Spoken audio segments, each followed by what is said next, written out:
Today we're in Inverness-shire at a magnificent home of the Grant clan. The postmark today is stamped Urquhart Castle.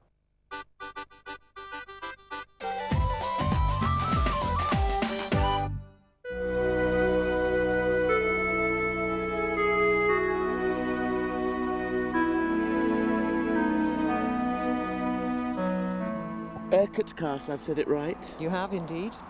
Why Urquhart? Urquhart is a Celtic word originally meaning woodlands, and originally this whole area would have been woodlands, and that's where the name comes from. So it's not the name of a clan or anything like that? Not pertaining to this particular castle, no. The Urquharts originate on the Black Isle, that's their homeland. So this is actually from the location? This is from the location rather than the clan. Gotcha. And I'm pleased to hear that, because when I was a small wee boy, my grandfather Grant had this big map of the clans of Scotland, and I remember two big sort of reddish blobs. One was up near Elgin and Grantown on Spey, and the other big red blob, not quite as big as that blob up there, but the other big red blob was around here. Yes. And he said, this castle was part of the Grant clan, and one day you'll see it, and I'm here. You're here, and he's absolutely right, and your research by your grandfather was quite correct. And the MacDonalds from the Western Isles were the chief enemy in those days. Not that we bear grudges, we don't, but they were the chief infiltrators, and they used to bombard the castle regularly. Why was that? Well, they wanted to get through to the Highlands mainland rather than just be restricted to the islands. So when was the castle first built? It's over 500 years old, and originally the Durwoods were given the keys to look after the castle for the king, and then the Grant family inherited that along their birth line. What would have been here 500 years ago? 500 years ago there would have been a huge tower at this end, higher than the tower that we see at the moment, and there would have been a lord, his lady, his entourage, his family. They would have been relatively self-sufficient. There's a dovecot, which we'll see when we go into the castle. They had a well, and there would have been crops grown and small dwellings in all these fields here. Was it one of the most important castles in Scotland? Yes, it was, and it is one of the biggest. It's a great shame in a way that it's a ruin, but at least it's been kept as it is rather than reconstructed, which we feel wouldn't be a good thing. Why is it now in this ruinous state? When the Jacobite uprising was in 1645, it was decided, rather than let the Jacobites take it and use it as a defensive unit, they would raze it to the ground so it became inhabitable, so no one could actually use it as a defensive castle any longer. So when it became uninhabitable, is this how we would have actually, it was razed to the ground? Has any other bits dropped off?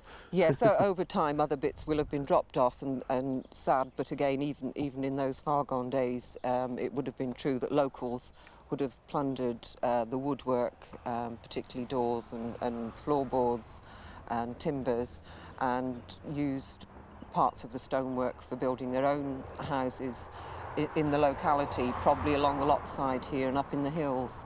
Now, presumably it was built there in the first place because we've got Loch Ness there. It was just a most brilliant position. Absolutely. Can you imagine what it would be worth now if it was on the open market as a building plot? You must get lots of American tourists, though, who would like to buy it. We do get them trying to actually stay in the castle. They ring up from America and try and book rooms, which, of course, there are none. I think that's a scream. So, shall we go down to the castle now then, yes, Sally, and we'll have a little look round. And I must admit, the scenery is just magic, isn't it wonderful? It's quite spectacular, even in the winter. Yeah. Here we go. Let's go to the castle. I'll talk briefly about the corn drying kiln.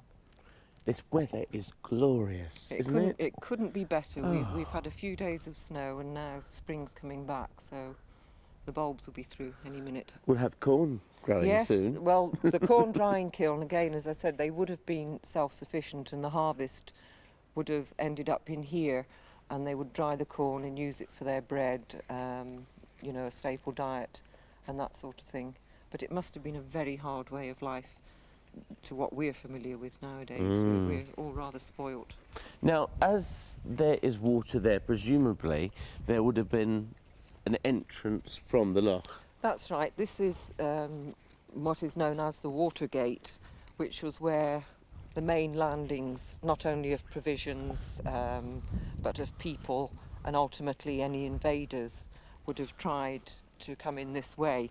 But having the two towers at either ends. So one would have been there? One at the very top here, which in fact would have been higher than the one that we see to the north end. The remnants of the north right. end there. That's right. So there'd have been two either side, and that would have been manned constantly, night and day, presumably. Yes, And absolutely. what would have been their weapons then? Bows and arrows and Bows things? and arrows, spears, that type of thing, longbows.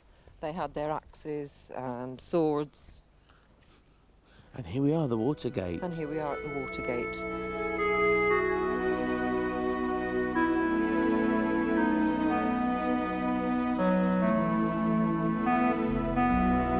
This is Loch Ness. It's a huge expanse of water and it's extremely deep. It's deeper than the North Sea.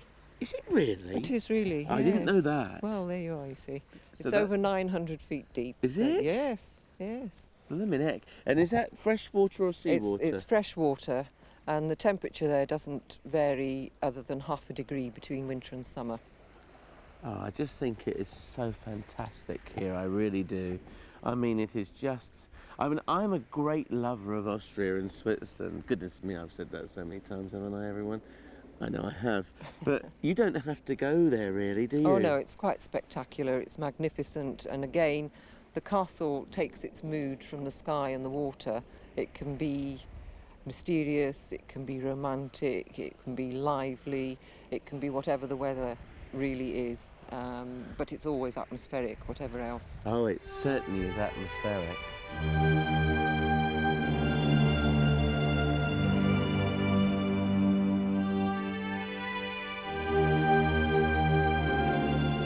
This is breathtaking. Isn't it wonderful? Goodness me.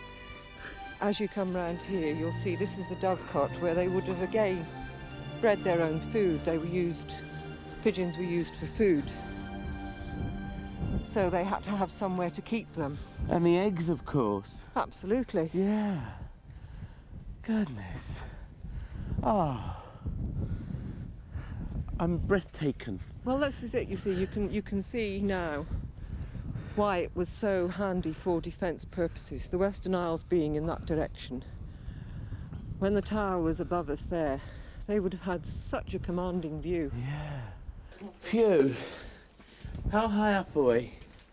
I think we're about 50 feet as it is today. About 450 steps. Yes, probably. I Phew. didn't count them, I never do. Good for that breakfast, that Scottish Absolutely. breakfast that I had.